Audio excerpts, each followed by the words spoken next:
So how do I record and process my vocals? Well, in this video, I'm going to walk you through the mics that I use, when I use them, and how I use them, and give you a general idea of the post-process work. Let's dive in.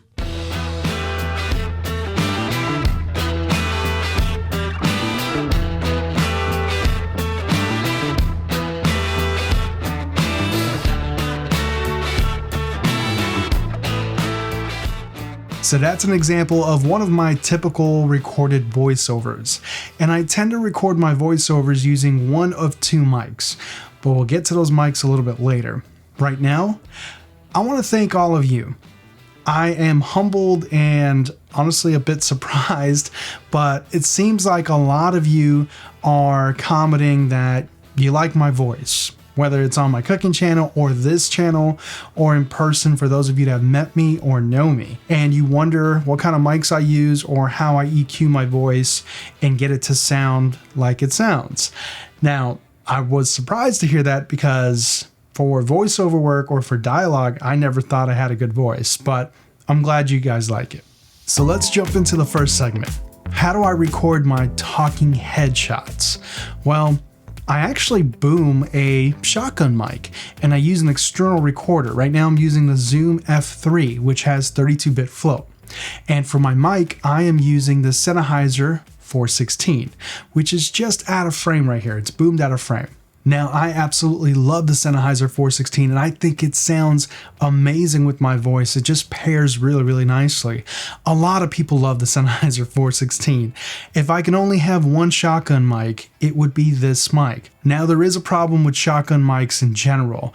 When you use a shotgun mic for indoors, for dialogue purposes, especially in an untreated environment, you tend to get phasing. So my second favorite indoor or dialogue or interview mic is my small condenser mic, often called pencil mics, and it's the Audio-Technica 4053B.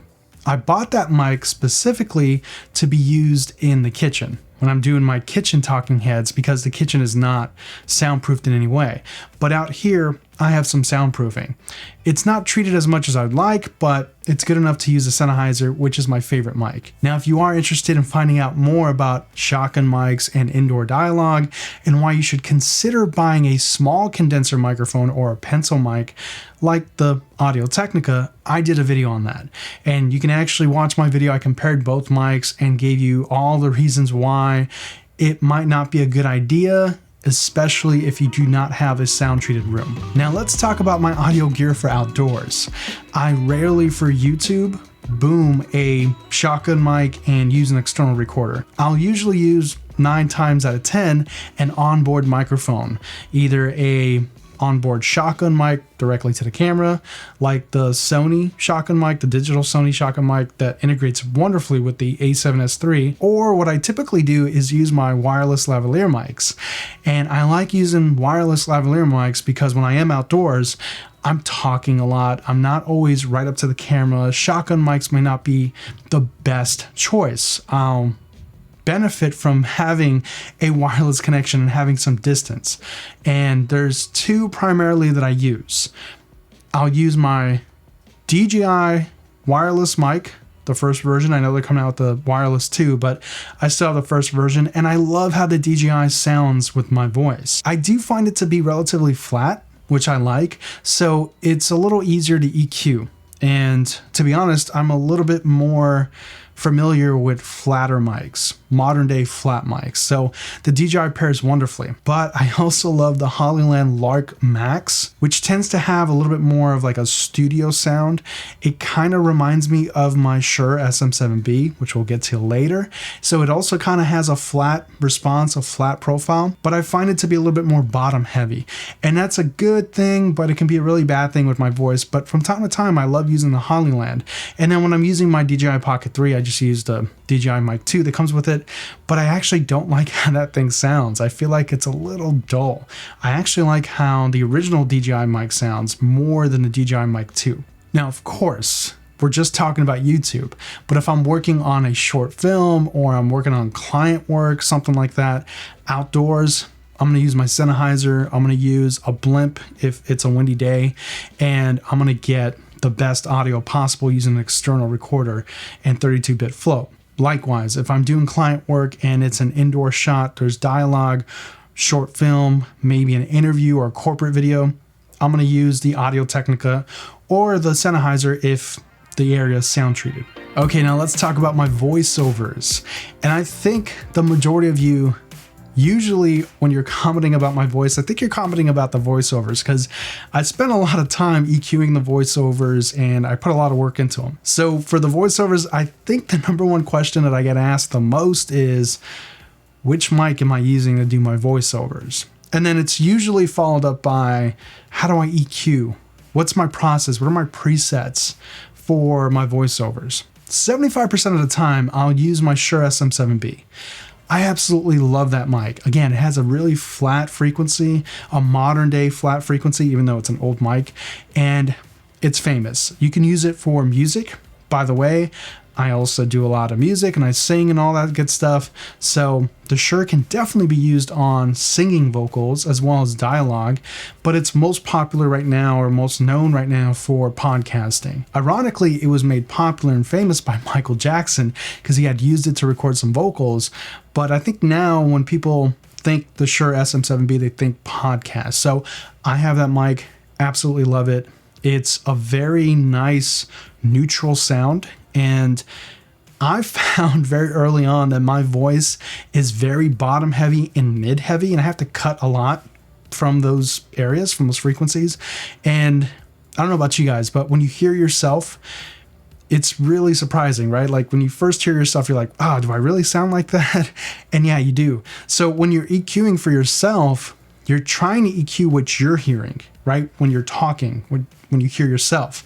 And what I actually did was I was having a hard time EQing myself early on. I just couldn't find it. I kept trying to EQ for what I was hearing and not what the monitors were telling me, right? So I actually sent my file over to my brother, and my brother is a musician. He has an active band right now, and he's pretty good at EQing, and he was able to EQ it for me and give me a rough cut of, hey, this is what you need to do, right? And he sent it back to me. And he was spot on. He cut a lot of the bass out right around 140 hertz, I think.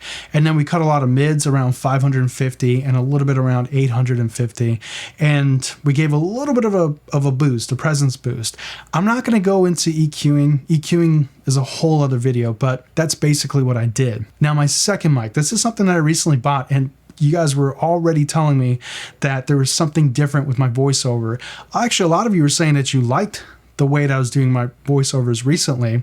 And again, I'm very flattered, but I ended up picking up a Neumann TLM 49, and it's known as being a vocal mic. I like that mic, again, because I do vocals as well, singing vocals, because the capsule is actually shared with their higher end mics, their tube mics. So it's actually the same capsule, but it's a FET mic, has modern day plumbing. It's not a tube mic.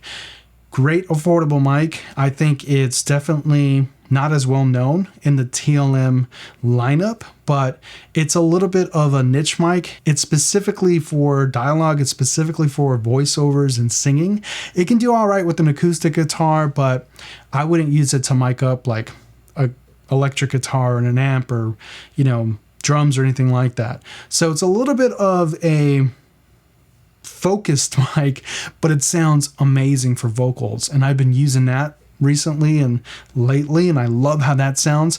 Now, that one has a little bit more of a process sound. It's actually incredibly warm, and it's not a tube mic, but it really resembles that vintage sound, that warm sound, and it has a little bit more of that presence boost, naturally. It's doing something, but whatever it's doing, it's hitting all the marks. I really like it. And because it's not as boomy as other mics tend to be, it has that traditional like Neumann sound. I really like it with my voice, and it seems to pair really well in those bottom frequencies and mid frequencies. So I've been loving it so far, and I've been using it a lot more. So let me show you guys what I mean and compare my two voiceover mics. Right now you are hearing the Shure SM7B, and this is what the Shure SM7B sounds like unprocessed. No processing whatsoever, none of my presets, no EQ, just leveled out the volume to make sure it was equal.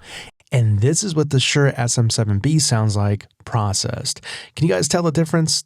The Shure SM7B is a joy to work in post-processing because it has that relatively flat frequency and it's really easy to bring things out and in. So I really love the Shure SM7B.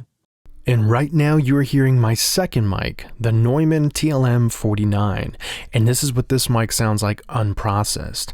It's basically the polar opposite of the Shure SM7B, and when I buy gear, whether it's mics or guitars or whatever, I like to buy things that are opposite of each other so I can get that total range or spectrum. I don't like buying things that resemble each other too much because then I think it's just pointless. And now you're hearing the Neumann completely processed with all of my EQs, all of my settings, my compression, and so forth. What do you guys think about the mics? Do you have a favorite? Let me know in the comments below. That's basically it. Those are the microphones that I use. Now, as far as like my presets and how do I EQ my voice and all that, again, that's a whole other video. But what I usually do is I'll EQ first. I'll remove the frequencies that don't sound too good.